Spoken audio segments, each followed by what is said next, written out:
ॐ यज्ञा होय वोग्नाय हिया गिरा गिरा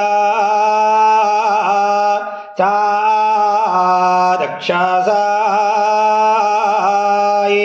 प्रप्रावया अमृतंजा